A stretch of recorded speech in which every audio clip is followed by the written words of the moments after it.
नमस्कार साथियों, स्वागत है आप सभी का आपकी अपनी पाठशाला पर। मैं हूं अंकित अवस्थी। हाल ही में जब अमेरिका और ईरान के बीच में टेंशन बढ़ने लगी तो स्ट्रेट ऑफ हॉर्मुज गिरवी रख दिया गया।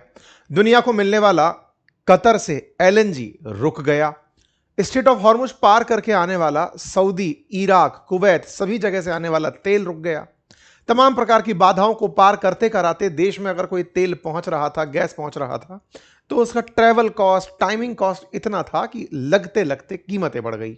फाइनली देश के प्रधानमंत्री को आके अनाउंस करना पड़ा कि सब लोग संयम से खर्च करें, और उसके साथ साथ उन्होंने तेल और पेट्रोल की कीमतें बढ़ा भी दी, पेट्रोल और डीजल की कीमतें बढ़ा भी दी। प्रधानमंत्री का आह्वान हुआ कि साहब लोग कारपूल करके चलें, कम ट्रैवल करें, तमाम चीजों की बातें हुई, वो आप सबने हमने सुनी। लेकिन इस बीच में क्या सरकार कुछ और भी स्ट्रेटेजिकल रिफॉर्म कर रही थी? कुछ तो लग रहा है। जैसा हाल ही में भारत के प्रधानमंत्री की यूएई यात्रा आप सबने नोटिस की होगी, जिसमें भारत के अंदर बनने वाले रणनीतिक तेल भंडार यानी स्ट्रेटेजिक पेट्रोलियम रिजर्व के लिए प्रधानमंत्री और यूएई के राष्ट्रपति जो शेख अल नहयान हैं उनके बीच में एक एग्रीमेंट होता है, और यूएई भारत के अंदर तेल के लिए भंडार बनाने को तैयार होता है कि हम अपना तेल आपके यहां पर स्टॉक करेंगे, आप उसको यूज करें। इसी क्रम में क्या भारत ने कोई और कदम भी उठाया? बिल्कुल उठाया। एलएनजी, लिक्विफाइड नेचुरल गैस, यानी कि वो गैस जिसका उपयोग फर्टिलाइजर इंडस्ट्री के अंदर बहुत खूबी से, यानी यूरिया के अंदर, यूरिया निर्माण में हो रहा है, प्लास्टिक निर्माण के अंदर हो रहा है, तमाम प्रकार से उद्योगों के अंदर जिसका उपयोग हो रहा है, उस एलएनजी की सप्लाई को कैसे सुनिश्चित करें? क्योंकि एलएनजी लाते समय पूरी तरह से कूलिंग के साथ ऐसी मशीनों से ट्रेवल किया जाता है, ऐसे शिप्स में आता है जहां पर गैस को ठंडा करके, समेट करके, बहुत ही संकेंद्रित करके, कॉन्सेंट्रेट करके भेजा जाता है। उसका कोई सब्स्टिट्यूट बन नहीं रहा। ऐसे में भारत सरकार ने एक और जो केमिकल विकल्प है उसके ऊपर तेजी से काम करना शुरू करने का अनाउंसमेंट कर दिया है। क्या अनाउंसमेंट किया है? अनाउंसमेंट यह है कि भारत गैस के एक सप्लीमेंट के रूप में, एक गैस के सब्स्टिट्यूट के रूप में कोयले से गैस निर्माण करेगी। आपके दिमाग में सवाल बनेगा, कोयले से गैस? कल्पना है केवल कि एग्जीक्यूशन भी होता है। एग्जीक्यूशन भी होता है और दुनिया भर में हो भी रहा है। क्या करेंगे हम कोयले से? कोयले से गैस बनाई जाएगी। अब तक क्या होता है? कोयले से बिजली बनाते हैं। कोयले से बिजली कैसे बनाते हैं? कोयला जलाया, हीट निकली, उस हीट से पानी को गर्म किया, वेपर बनी, उस वेपर से टरबाइन घुमाया, टरबाइन घूमने से इलेक्ट्रिसिटी पैदा हुई। एक प्रोसेस जो आपने सुना, इसको करने के लिए बड़ी बड़ी मशीनें लगी हैं। आज देश की लगभग 80% ऊर्जा आवश्यकता, सरकार 70% क्लेम करती है लेकिन कई डेटा 79% तक बोलता है, 79% तक जो ऊर्जा आवश्यकता है वो कोयले से बनी हुई बिजली से ही पूरी हो रही है। जब बिजली बनाने में कोयला जला के इलेक्ट्रिसिटी बनाने में उपयोग किया जा रहा है, भारत में कोयला आने वाले 400 साल तक के लिए उपलब्ध है। अगर वर्तमान गति से हम कोयले का दोहन करते रहें तो भी 400 साल तक का कोयला स्टॉक। अभी हम उसका उपयोग कर रहे हैं बिजली बनाने में, अगर हम उसका उपयोग गैस बनाने में करने लगे, क्या कोई इसकी रासायनिक प्रतिक्रिया सेम होती है? क्या सेम तरीका है हीट बनने का और गैस बनने का? अगर सेम तरीका है तो क्या ये एलएनजी का सब्स्टिट्यूट बनेगा या एलपीजी का? आज के सेशन में हम चर्चा करेंगे। कोयले से बनने वाली गैस को सिन गैस कहा जाता है। कोयले से बनने वाली गैस जो सिन गैस है, उसके लिए भारत सरकार ने 37,500 करोड़ रुपए का अनाउंसमेंट किया है। भारत सरकार की योजना है कि 37,500 करोड़ रुपए गैसिफिकेशन के लिए, कोल गैसिफिकेशन के लिए खर्च किए जाएंगे। आज के सेशन में हम समझेंगे ये सिन गैस क्या होता है, कोल गैसिफिकेशन कैसे होता है, कैसे ये एलएनजी, एलपीजी क्या उनके सब्स्टिट्यूट के रूप में रह भी पाएगा या कोई नया विकल्प बनकर आएगा। चलिए शुरू करते हैं, लेकिन उससे पहले आप सभी के दिमाग में चल रहे सबसे प्यारे सवाल का जवाब दे देते हैं। सवाल ये हमारी एआई की क्लासेस कब से शुरू हो रही हैं? एआई के लिए, जो छात्रों के लिए, बच्चों के लिए, बुजुर्गों के लिए, वयस्कों के लिए जो हमने क्लास लाइव करने का प्रोग्राम शुरू किया है, जिसके कोर्स कंप्लीशन पर सर्टिफिकेशन पूरे 1 साल की वैधता है, वो क्लास शुरू होने जा रही हैं परसों यानी बुधवार शाम 5 बजे से। जितने भी कमेंट्स थे उनका जवाब मैं आपको देते हुए बता रहा हूं। यदि आपने अभी तक इस कोर्स को एनरोल नहीं किया है तो जल्दी से कर लीजिए। समर कूपन कोड अभी भी चल रहा है। कोर्स का लिंक कमेंट बॉक्स और डिस्क्रिप्शन में है। यहां पर आप अपने बच्चों को सिखा पाएंगे वेबसाइट बनाना, एप्लीकेशन बनाना, इमेज क्रिएट करना, वर्क फ्लो डिजाइन करना, टाइम टेबल क्रिएशन, तमाम प्रकार की वीडियो मेकिंग, एनिमेशन, तमाम चीजें आप यहां पर क्लास में लाइव डिस्कस करके सीख पाएंगे।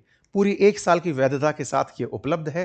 आप अगर इसे एनरोल करते हैं तो पुरानी जो हमारी एआई की क्लासेस हैं वो तो आपको मिलेंगी ही मिलेंगी, साथ में ये एआई का जो हमारा लाइव काम शुरू होगा जिसमें आपके साथ लाइव कमेंट्स को आंसर किया जाएगा वो भी आपको मिलता जाएगा। कूपन कोड समर यूज करें, 33% डिस्काउंट इंस्टेंट प्राप्त करें। परसों शाम 5 बजे तक ये ऑफर वैलिड है। अभी जाइए, पुराना कोर्स कंप्लीट करिए, नई क्लासेस के लिए तैयार हो जाइए। चलिए शुरू करते हैं। साथियों, भारत सरकार ने पीएनजी की सप्लाई को, यानी कि पेट्रोलियम को जो एलएनजी हम लेकर आ रहे थे उसको पाइप से जब हम सप्लाई कर रहे थे घरों तक, उसकी हुई परेशानी को देखते हुए कि इसका क्या ऑप्शन हो सकता है, क्योंकि हमने पाइप के माध्यम से नेचुरल गैस घरों तक पहुंचाने के लिए पाइप डलवाना तो अब प्रोत्साहित करना शुरू कर दिया है, लेकिन अल्टीमेटली एलएनजी जब सप्लाई दिक्कत कर रही है तो उसका क्या सब्स्टिट्यूट बनाया जाए। तो भारत सरकार ने हाल ही में प्रधानमंत्री मोदी की अध्यक्षता में 37,500 करोड़ रुपए की कोयला और लिग्नाइट गैसीकरण प्रोत्साहन योजना को मंजूरी दे दी है।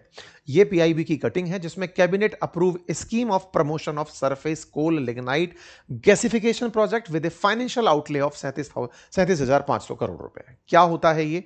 अश्विनी वैष्णव जी के द्वारा इसके बारे में जानकारी दी गई, किस तरह से काम करेगी, प्रधानमंत्री ने इसकी सफलता की बातें कही। सबके सार में केवल यही कि साहब स्ट्रेट ऑफ हॉर्मुज के चलते जो एनर्जी सिक्योरिटी बाधित हुई है उसको हम अब आंसर कर पाएंगे। उद्देश्य क्या है?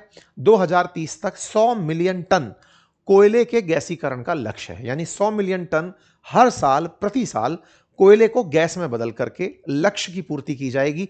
ऊर्जा सुरक्षा को मजबूत किया जाएगा, विदेशों पर निर्भरता को कम किया जाएगा। इस उद्देश्य से सरकार ने इस काम को लागू करने का प्रयास किया। साथ में इस परियोजना के अंदर कोयला की सप्लाई जो है कोयले की सप्लाई को 30 साल तक निर्बाध रूप से करने का भी लक्ष्य दिया है कि जिसने आज धंधा शुरू कर दिया 30 साल तक उसे कोयला मिलता रहेगा, कोई पर्यावरण वगैरह बीच में आकर के नहीं अटकाएगा। कुल मिलाकर के जब कोयला सप्लाई मिलना शुरू हो जाएगा तो जो इंडस्ट्रीज इस काम में आना चाहती हैं उन्हें निर्बाध रूप से कोयला मिलेगा। बेसिक सा सवाल है, कोयले से गैस कैसे बनेगी? नंबर 1। वो और गैसों से अलग कैसे होगी? नंबर 2। 30 साल तक कोयला मिलता रहेगा, 37,500 करोड़ रुपए खर्च किस पर होगा? तो इसके बारे में पहले जान लेते हैं कि 37,500 करोड़ खर्च किस पे होगा। मान लीजिए कि एक उद्योग को लगाने के अंदर 1 लाख रुपया खर्च हो रहा है, तो उसमें 20,000 रुपया सरकार देगी। सरकार सब्सिडी के रूप में उस पैसे को दे रही है। 80% सामने वाले से लगाने के लिए कहा जा रहा है। कौन लोग होंगे ऐसा धन लगाने वाले? मान लीजिए कि कोई कंपनी है जो फर्टिलाइजर में काम करती है। फर्टिलाइजर के लिए इस गैस की आवश्यकता पड़ेगी। कौन सी गैस है? सिन गैस की बात हो रही है। CO यानी कार्बन मोनोऑक्साइड प्लस हाइड्रोजन, इसका जो कॉम्बिनेशन है that is CO plus H2, इसे सिन गैस के रूप में उपयोग किया जाएगा। तो सिन गैस के रूप में जब ये उपयोग में आएगी तो इस काम के लिए अगर कोई इंडस्ट्री निकल कर आती है, मान लीजिए कि फर्टिलाइजर के लिए कोई भारत की कंपनी बाहर आती है कि हम इस काम को करना चाहते हैं, तो उस काम में करने वाले काम को 80% इन्वेस्टमेंट वो करेंगे, 20% सरकार देगी। और उन्हें पहले से मिली आ रही जो सब्सिडी है उन्हें नहीं रोका जाएगा, क्योंकि पहले भी सरकार फर्टिलाइजर सेक्टर के अंदर तमाम सब्सिडियां देती है, वो सारी जारी रहेंगी। केवल फर्टिलाइजर ही नहीं, अगर कोई ऊर्जा आपूर्ति करने वाली कंपनी है या कोई स्टील प्लांट के लिए काम करने वाली कंपनी है, वो एक्सपोर्ट इंपोर्ट से जुड़ी कंपनी है, कोई भी कंपनी आए, सरकार प्रोत्साहन के रूप में, यानी कि आपकी लागत 20% अब स्वतः ही कम हो गई। ठीक है, अब ये प्रक्रिया क्या है वो जान लेते हैं। तो देखिए, जब रॉक्स की बात होती है तो कोयला सेडिमेंट्री रॉक है। कोयले की प्रक्रिया बचपन से आप लोग जानते आए हैं, बचपन के शुरुआती दौर में पढ़ते आए हैं, फिर भी एक बार चर्चा कर लेते हैं फॉसिल फ्यूल के तरीके से कि जमीन के नीचे जब बहुत सारे पेड़ पौधे दब गए, करोड़ों लाखों साल तक दबे रहे, गर्मी और प्रेशर के चलते वो कोयले में कन्वर्ट हो गए। ये जो कोयले में कन्वर्ट होने की प्रक्रिया है इसमें कई करोड़ साल लगे, और उस करोड़ साल के बाद में कोयले की मात्रा में कार्बन की मात्रा जैसे जैसे बढ़ती चली गई, कोयला उस लेवल पे क्लासिफाई किया जाता रहा, पीट, लिग्नाइट, सब बिटुमिनस, बिटुमिनस, एंथ्रासाइट। जिस कोयले के अंदर यानी कि कार्बन और कार्बन के साथ ऑक्सीजन ये प्रमुखता से उपलब्ध होता है जब कोई प्लांट होता है, लेकिन प्लांट से धीरे धीरे ऑक्सीजन और वाटर निकलती चली जाए तो कार्बन की कंसंट्रेशन बढ़ना शुरू हो तो कोयला उतनी ही उच्च क्वालिटी का बनता चला जाता है। ऐसे में एंथ्रासाइट यानी कोयले का वो प्रकार जिसमें कार्बन की मात्रा 86% से लेकर 97% तक होती है, सबसे उन्नत किस्म का कोयला माना जाता है। मतलब कोयला कार्बन के कारण पहचाना जाता है, जितना परसेंटेज कार्बन। इसका मतलब क्या है? इसका मतलब है कि आपने एक पत्थर उठाया जिसका वजन 100 किलोग्राम है, अब उसमें कार्बन की मात्रा कितनी है, इससे कोयले की क्वालिटी चेक होती है। अगर जो काला पत्थर आपने उठाया उसमें कार्बन की मात्रा 86% से ऊपर है तो उसे एंथ्रासाइट कार्बन नाम दे दिया, एंथ्रासाइट कोयला नाम दे दिया गया। कार्बन से क्या फायदा होता है? कार्बन ही जलने के बाद, कार्बन के साथ ही जब हम दहन की प्रक्रिया करते हैं, कंबशन की प्रक्रिया करते हैं, तो कार्बन की ऑक्सीजन से हुई प्रक्रिया से ही कार्बन डाइऑक्साइड का निर्माण होकर आता है। क्योंकि कार्बन प्योरेस्ट फॉर्म में अगर उपलब्ध हो रहा है, हाइड्रोकार्बन फॉर्म में अगर उपलब्ध हो रहा है, तो उसके बाई प्रोडक्ट कम बनेंगे। लेकिन अगर उनके साथ में कुछ और अशुद्धियां भी जुड़ती चली गई, सल्फर जुड़ता चला गया, पानी जुड़ता चला गया, और भी जो चीजें एक्स्ट्रा जुड़ती चली गई, तो उन सब का भी ऑक्सीडेशन होगा, तो बाई प्रोडक्ट में और भी बहुत सी चीजें बनने लगेंगी। इसीलिए ऊष्मा उत्पादन के लिए जितना ज्यादा कार्बन होगा, उतनी ज्यादा ऊर्जा निकल कर आएगी। यही कारण है कि देश में जो स्टील इंडस्ट्री है वो कार्बन ज्यादा वाला कोयला पसंद करती है, दैट इज एंथ्रासाइट कार्बन। क्योंकि लोहे को गलाने के लिए जो ज्यादा हीट वाला कार्बन चाहिए, वो एंथ्रासाइट कार्बन वाले कोयले में हो पाता है। ओके साहब, हमारे देश में एंथ्रासाइट कोयला बहुत कम मिलता है। मेघालय के अंदर और जम्मू कश्मीर में इसकी उपलब्धता है। इसीलिए देश एंथ्रासाइट कोयले को इंपोर्ट भी करता है। जैसे ऑस्ट्रेलिया से भारत कोयला इंपोर्ट करता है।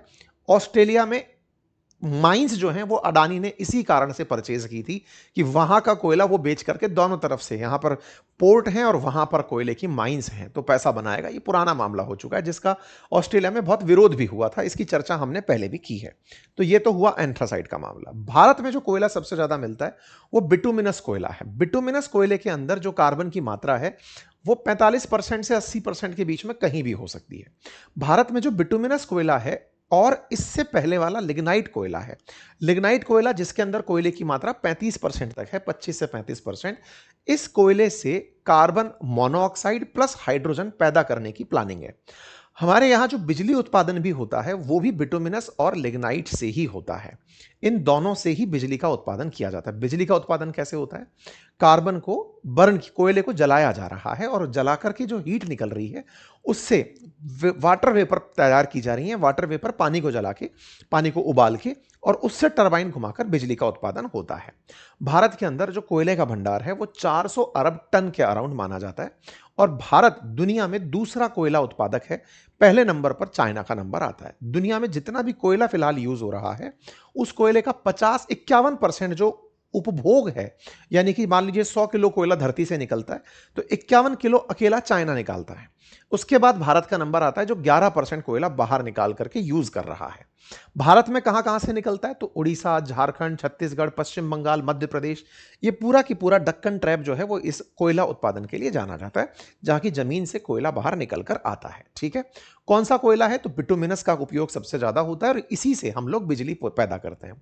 कितनी परसेंट बिजली? हम 70% बिजली कोयला उत्पादन से करते हैं। कोयला निकालकर उससे थर्मल पावर प्लांट के माध्यम से करते हैं। मतलब कोयला निकला और उसे थर्मल पावर प्लांट्स के माध्यम से बिजली उत्पादित करके देश भर की बिजली की आपूर्ति उसी से की गई। हालांकि कोयले से निकली कार्बन डाइऑक्साइड एक प्रदूषण का कारण बनती है, लेकिन फिर भी हमारे पास और कोई अल्टरनेटिव उससे सस्ता उपलब्ध नहीं है, इसलिए कोयले से निकली हुई हीट का उपयोग बिजली उत्पादन में किया जाता है। अब यह बिजली तक तो सीमित था, लेकिन हमारे खाने को जलाने के लिए, अब इसको आसान तरीके से समझते हैं। कोयले को जला करके जो बिजली बनाई जा रही है, अग्नि पैदा करना ही तो हमारे लिए जो गैस है उसका काम है। आसान तरीके से समझिए, कोयला जला करके आपने बिजली बनाई। बिजली बनाने के लिए किया क्या? कोयला जलाया था, हीट निकली थी, उसका उपयोग बिजली बनाने में किया। हमें वही हीट तो घर पे चाहिए, लेकिन दिक्कत क्या है, हम घर पर अगर कोयला जलाने लगे तो प्रदूषण बहुत हो जाएगा। कार्बन डाइऑक्साइड बहुत सारी निकलेगी, कालिख पुतने लगेगा, कार्बन बहुत सारा, क्योंकि हमारे पास प्योरेस्ट फॉर्म में कार्बन नहीं आ रहा। हम कोयला उपयोग तो कर लें, लेकिन घर में कोई एंथ्रासाइट कोयला भिजवाए और हम उसका एफिशिएंट यूज कर पाए। इसलिए आपके घर तक जो कार्बन है उसको पहुंचाना तो है, लेकिन प्रदूषण कम से कम हो ऐसे पहुंचाना है। जैसे कार्बन जब आपके पास सीएनजी के रूप में पहुंचता है तो वो मीथेन के रूप में आता है, प्रदूषण कम करता है, लेकिन ऐसा नहीं है कि CO2 नहीं बनती है। ऐसे ही जब एलपीजी भेजी जाती है, लिक्विफाइड पेट्रोलियम गैस भेजी जाती है, तो उसमें भी प्रोपेन ब्यूटेन डाली गई है, कार्बन हाइड्रोजन उसमें भी है, वो भी कार्बन डाइऑक्साइड बनाएंगे, लेकिन कालापन उतना नहीं, कालिख नहीं आएगा, अनबर्न कार्बन जो है वो ज्यादा नहीं निकलेगा। ठीक है, ऐसी स्थिति में जब आप सिनगैस बनाने की बात करते हैं तो कोयले को जला करके इससे कार्बन मोनोऑक्साइड और हाइड्रोजन निकाली जाए, उसकी हीट का उपयोग आप लोग कर पाएं, इंडस्ट्री में आप लोग कर पाएं, घरों में, जहां जहां यूज हो सकता है, आप फर्टिलाइजर में, इस तरह से इसका उपयोग सुनिश्चित हो, यह सरकार का प्रयास है। ठीक है साहब, यानी कि कोयला गैस में जब कन्वर्ट हो तो गैस में कन्वर्ट कैसे होगा? गैस में कन्वर्ट करने के लिए उसको प्रॉपर तरीके से ऑक्सीजन के साथ मिलाकर जलाया जाएगा। कंट्रोल्ड रिएक्शन में 1000 डिग्री सेंटीग्रेड तक ब्रेकिंग करने का कोयले को प्रयास किया जाएगा। फिर जो गैस बनेगी उसे पाइप के माध्यम से आप तक भिजवा दिया जाएगा, जिसमें carbon monoxide, carbon dioxide, methane, hydrogen सब हो सकता है। लेकिन हां, उसे आगे चल करके सिंथेटिक नेचुरल गैस में भी कन्वर्ट करने का प्रयास यानी एसएनजी के अंदर भी प्रयास किया जाएगा। सिन गैस का फॉर्मूला यही है, कई परीक्षाओं में पूछा जाता है, आप में से बहुत से लोगों ने देखा होगा। लेकिन इसको आगे चल के एसएनजी में बदला जा सकता है, सिंथेटिक नेचुरल गैस में।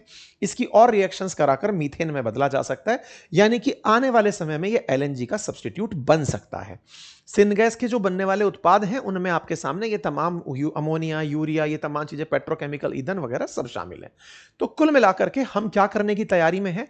हम ऊर्जा का एक अल्टरनेटिव विकल्प सिन गैस के रूप में लेकर आने जा रहे हैं। क्या इससे हमारे पास जो पीएनजी पहुंच रही है ऐसे एसएनजी पहुंच पाएगी? फ्यूचरिस्टिक हो सकता है यह विजन, लेकिन सरकार ऑलरेडी एलएनजी के विकल्प फिलहाल तलाशने लग रही है, पीएनजी के विकल्प तलाशने लग रही है, उसमें सिन गैस का नाम निकल कर आया है। हमें जरूरत क्यों पड़ी? क्योंकि दुनिया में इस समय गैस सप्लाई बाधित हो रखी है और भारत का विजन अगर 2047 में विकसित बनने का है तो हमें ऊर्जा आपूर्ति में आत्मनिर्भर होना पड़ेगा। फिर चाहे रिन्यूएबल एनर्जी, सोलर प्लांट्स के माध्यम से हो, चाहे न्यूक्लियर रिएक्टर्स के माध्यम से बिजली उत्पादन हो, फिर चाहे कोयले का गैसिफिकेशन से गैस पहुंचना हो, कार्बन की आपूर्ति की जगह ईवी यूज करना हो, तमाम चीजें हमें करनी होंगी। इसी के प्रयास में लगातार लग रहे हैं। क्या यह अचानक पैदा हुआ आइडिया है? नहीं। वर्ष 2021 में भी राष्ट्रीय कोयला गैसीकरण मिशन शुरू हुआ था, जिसमें लक्ष्य 2030 के अंदर 100 मिलियन टन का रखा था। लेकिन इसमें खर्चा इतना है कि लोग आगे नहीं आते। सरकार ने बीच में इसके अंदर 8500 करोड़ रुपए का एक इंसेंटिव रखा था, नहीं आए लोग। अब समय की आवश्यकता को समझते हुए सरकार ने 37,000 करोड़ रुपए, 37,500 करोड़ रुपए और ऐड किए हैं कि लो भाई पैसे लो, आ जाओ। 2026 आ चुका है, 30 में हमें 100 मिलियन टन कोयले से गैस बनानी है, लक्ष्य को पूरा किया जाए। इस कारण से सरकार ने इंसेंटिव योजना इसमें शुरू कर दी कि आओ, जिसको धंधे में पैसा लगाना है लगाओ, हम आपके साथ हैं। तो उम्मीद है आप लोगों को यह बात समझ में आई होगी, सरकार की योजना का महत्व समझ में आया होगा, 20% तक का वित्त पोषण समझ में आया होगा और सरकार इसको कैसे करना चाहती है वो मैंने आपको बता दिया। तो कुल मिलाकर के अगर 20% सरकार लगा रही है, मान लीजिए 37,000 करोड़ रुपए सरकार लगा रही है, ऑलमोस्ट 40 पकड़कर चलें तो ये लगभग 2 लाख करोड़ रुपए का इन्वेस्टमेंट धंधे में लेकर आएगा। 2 लाख करोड़ तक का इन्वेस्टमेंट आया तो ऐसे में रोजगार पैदा होंगे। सरकार का लक्ष्य है कि इससे लगभग 50,000 नए रोजगार सृजित होंगे, रोजगार मिलेंगे, देश की आत्मनिर्भरता बनेगी। सरकार के प्रयास से देश के अंदर ऊर्जा के अंदर आत्मनिर्भरता का ऑल्टरनेटिव बनकर आएगा।